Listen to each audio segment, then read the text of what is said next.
নমস্কাৰ বন্ধুসকল, আজি বনাব লৈছোঁ মাছৰুম কেনেকৈ কম সময়তে বনাব পাৰে আজি আপোনালোকক দেখুৱাই আছোঁ। মাছৰুমখিনি প্ৰথমতে এনেকৈ ছিঙি ল'ব, সৰু সৰুকৈ। দীঘল হৈ থাকিলে আকৌ মাজতো ছিঙি দিব পাৰে। এনেকৈ ধুনীয়াকৈ ছিঙি ল'ব। মই ছিঙি লৈছোঁ তেনেকৈ। তাৰপিছত অকণমান কুহুমীয়া গৰম পানী দিব, সহ্য কৰিব পৰা হাতেৰে 5 মিনিটমান ৰাখি দিব। এনেকৈ দেখিছেনে, চেপি পিনে ধুনীয়াকৈ মেলি দিছোঁ। ধুনীয়াকৈ এটা হৈ গৈছে। এনেকৈ কৰি ল'ব। তাৰপৰা নহৰু, পিঁয়াজ, আদা, ৰচুন গোটেইখিনি একেলগে মিক্সিত দি বিলাহী এটা দি এনেকৈ কেৰাহী ভাজি পিনে অকণ গৰম পানী দি ল'ব।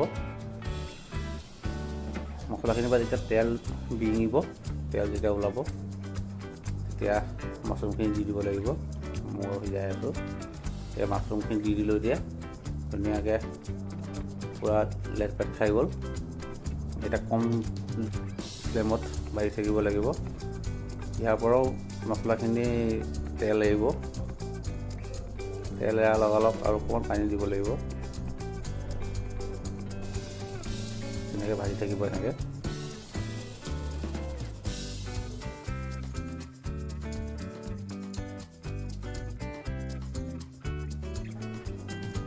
বন্ধুসকল, ভিডিঅ'টো মোৰ ভাল পালে লাইক কৰিব, আৰু যদিহে চেনেলটো মোৰ নতুনকৈ চাইছে ছাবস্ক্ৰাইব কৰিব, এটা কমেণ্ট কৰিব।